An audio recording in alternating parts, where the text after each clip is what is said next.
وعلیکم السلام ورحمۃ اللہ وبرکاتہ۔ آپ کا سوال بہت اہم ہے اور سنجیدہ والدین کو اس کی فکر ہونی چاہیے۔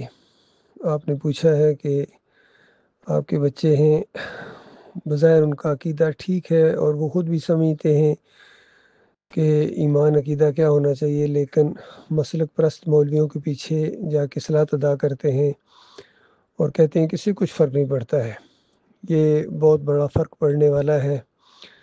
دیکھیے، اللہ کی کتاب ایک اصول بیان کرتی ہے، اعوذ باللہ من الشیطان الرجیم، بسم اللہ الرحمن الرحیم، والذین کفروا اولیاؤہم الطاغوت یخرجونہم من النور الی الظلمات اولئک اصحاب النار ہم فیہا خالدون۔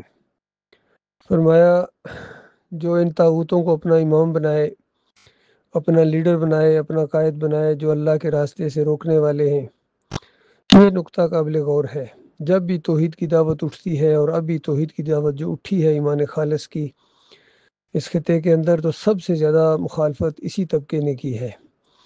بریلویوں کا مولوی ہو یا دیوبندیوں کا مولوی ہو، اہل حدیثوں کا مولوی ہو، سلفیوں کا مولوی ہو، چونکہ ان کے پیٹ کے اوپر بھی چوٹ پڑی ہے، کیونکہ ہر دور میں جب توحید کی دعوت اٹھتی ہے تو اس کے ساتھ یہ بات ہوتا ہے کہ دیکھو، میں تم سے کسی اجرت کا طالب نہیں ہوں، میں کوئی تم سے تنخواہ نہیں مانگتا ہوں، پیسے نہیں مانگتا ہوں، مال نہیں مانگتا ہوں۔ تمہارے علماء تو تمہارا مال کھاتے ہیں اور تمہیں اللہ کے راستے سے روکتے ہیں۔ سورہ توبہ کے اندر بھی بتایا گیا کہ یہ لوگوں کا مال کھاتے ہیں، لوگوں کا مال باطل طریقے سے کھاتے ہیں، اور اکثریت ہے ان کی، یا ایھا الذین آمنوا ان کثیر من الاحبار والرہبان لا یاکلون اموال الناس بالباطل ویصدون عن سبیل اللہ۔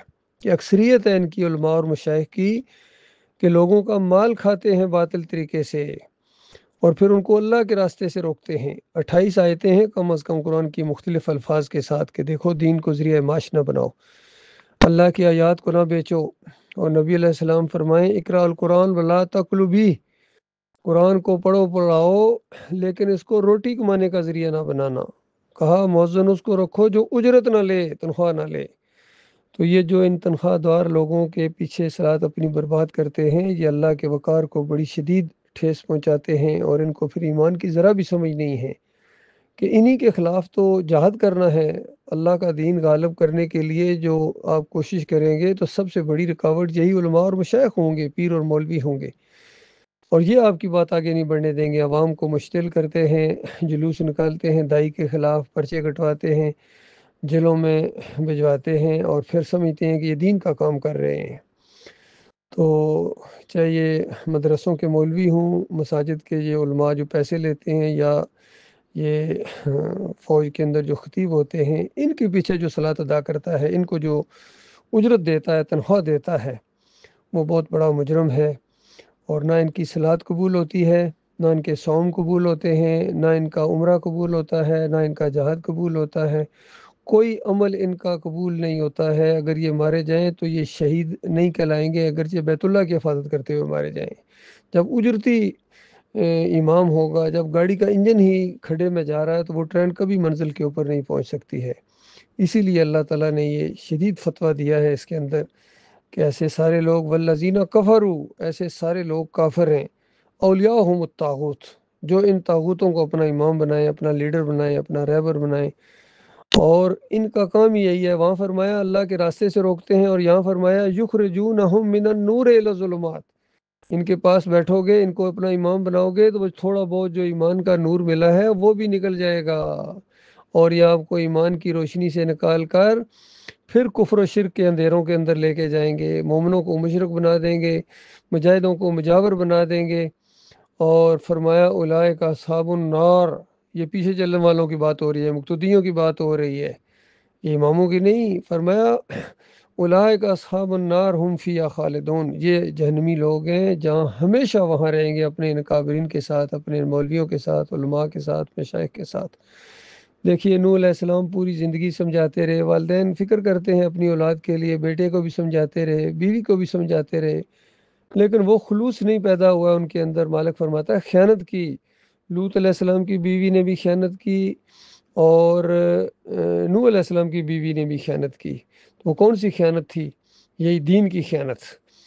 اور ان کے اندر وہ خلوص نہیں پیدا ہوا ہے، وہ للہیت نہیں پیدا ہوئی ہے، ان کی ہمدردیاں اپنی قوم کی طرف تھیں۔ اور اس کے بعد جب اللہ کے عذاب کا فیصلہ آیا تو کہہ دیا گیا تم بھی آگ کے اندر شامل ہو جاؤ۔ تو جو ان کو اپنا امام مانتے ہیں، انہی کے ساتھ ان کو ہمیشہ کی آگ میں رہنا پڑے گا۔ ان سے پوچھ لیجئے، ان کو کہہ دیجئے کہ ٹھیک ہے بھائی، ہمارا کام ہے سمجھانا، اور اگر تمہاری سمجھ میں یہ بات نہیں آتی ہے تو بہت بڑی تم غلط فہمی کے اندر ہو کہ تمہارا عقیدہ صحیح ہے۔ صحیح عقیدہ وہاں سے شروع ہوتا ہے، فَمَن یکفر بالطاغوت وَیُؤْمِن بِاللَّہ، جو کوئی ان طاغوتوں کا انکار کرے، ان کو کافر قرار دے اور پھر اللہ کے اوپر ایمان لائے، فقد استمسک بالعروۃ الوثقی، اس نے وہ مضبوط سہارا پکڑ لیا جو کبھی نہیں ٹوٹے گا، لا انفصام لہا، کبھی نہیں ٹوٹے گا۔ اس کا صاف مطلب ہے جو ان کا سہارا پکڑے گا اس کا سہارا ٹوٹ جائے گا، وہ ہمیشہ کی آگ کے اندر رہے گا۔ یہ بہت بڑا مسئلہ ہے۔ کتنے لوگ ہوتے ہیں جھوٹی تسلی دیتے ہیں، اپنے آپ کو سمجھتے ہیں کہ ان کا عقیدہ تو ٹھیک ہے۔ بھئی آپ کو تو پھر ایمان کی ہوا بھی نہیں لگی، آپ کو ایمان اور شرک کے درمیان وہ جو لائن کھینچی جاتی ہے اس کا بھی ابھی تک احساس نہیں ہے کہ شرک اللہ کو گالی ہے۔ آپ کے ماں باپ کو کوئی گالی دے، کبھی آپ اس کو اپنا امام نہیں مانیں گے۔ آپ کے رب کو جو گالی دے، تو اس طرح جو اس غیرت کو نہیں پہچانتا ہے، اپنے مالک اور خالق کی غیرت کو نہیں پہچانتا ہے، تو بتائیے ایسے لوگوں کو اللہ تعالیٰ کیا سیدھا راستہ دکھائے گا؟ یہ تو پھر جو تھوڑا بہت ان کو ایمان ملا ہے اس سے بھی دستبردار ہو جائیں گے، اور وہ ایمان نہیں ہے جس میں شرک کے خلاف نفرت نہ ہو اور طاغوتوں کا کفر نہ ہو، وہ ایمان نہیں ہے، وہ مردود ایمان ہے۔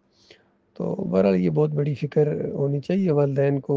فکر ہے یہ کہ ہماری اگلی جو نسلیں ہیں وہ کہ ان مولویوں اور پیروں کے چکروں میں نہ آ جائیں، سمجھتے رہیں کہ ہم توحید والے ہیں، اور پھر دنیا کی دیکھی ان مولویوں کے پیچھے، چاہے عربی مولوی ہو چاہے اجمی مولوی ہو، مکی ہو یا مدنی ہو، بنگلہ دیش کا ہو یا فرانس کا ہو یا انگلینڈ کا ہو یا امریکہ کا مولوی ہو یا پاکستان کا مولوی ہو، بحرین کا مولوی ہو، جہاں کا بھی مولوی ہے یہ مولوی ہے، اور مولوی کا کام ہے اللہ کے راستے سے روکنا۔ نبی علیہ السلام اور صحابہ اکرام کوئی نہ مولوی تھے نہ مولانا تھے، وہ مسلم تھے۔ انبیاء کے ماننے والے مسلم ہوتے ہیں، اور یہ کوئی بریلوی بنا ہوا ہے، کوئی دیوبندی بنا ہوا ہے، کوئی اہل حدیث ہے، کوئی سلفی ہے، کوئی چشتی ہے، قادری ہے، اور سارے کے سارے اس ایک نقطے کے اوپر، اس حرام خوری کے اوپر سب نے ایکا کر لیا ہے۔ باقی آپس میں کئی معاملات میں ان کے اختلافات ہیں، لیکن اس حرام خوری کے اوپر، اس غلے کے اوپر سب کا اتفاق ہو گیا ہے، اور اسی وجہ سے یہ بہت ہی زیادہ مخالفت کرتے ہیں۔ ڈاکٹر مسعود الدین عثمانی رحمۃ اللہ علیہ کی ان کے بیانات میں نے سنے ہیں مولویوں کے، کیونکہ ان کے پیٹ کے اوپر اس اللہ کے بندے نے چوٹ ماری ہے۔ اس اندھیرے میں صرف ایک یہ شمع روشن ہوئی ہے، ایمان خالص کی۔ عالم دین نے فتویٰ دیا ہے قرآن و حدیث کے بالکل عین مطابق۔ اس سے پہلے بھی فتوے موجود تھے، ابو حنیفہ رحمۃ اللہ علیہ کا بھی فتویٰ ہے کہ جو امام امامت کے اوپر پیسے لیتا ہے، جو مؤذن اذان کے اوپر پیسے لیتا ہے، اور جو عالم دین قرآن اور حدیث یا فقہ کی تعلیم دیتا ہے کسی مدرسے کے اوپر، اس میں وقت بھی لگے گا، لیکن اگر وہ اس کے پیسے لے لیتا ہے تو یہ ناجائز اور حرام خور ہے۔ ان کے دونوں شاگردوں امام محمد اور ابو یوسف نے اس کی تشریح کی کہ ہمارے استاد نے یہ جو فتویٰ دیا الہدایہ کے اندر جو موجود ہے کہ یہ حرام اور ناجائز ہے، یہ اس طرح حرام اور ناجائز ہے جس طرح ایک بازاری عورت اپنا جسم فروش کرتی ہے اور جو اجرت لیتی ہے، پیسے لیتی ہے، اس کی اجرت اور مولانا صاحب کی اجرت، تنخواہ دار کی اجرت اور خطیب کی اجرت یہ ایک برابر ہے۔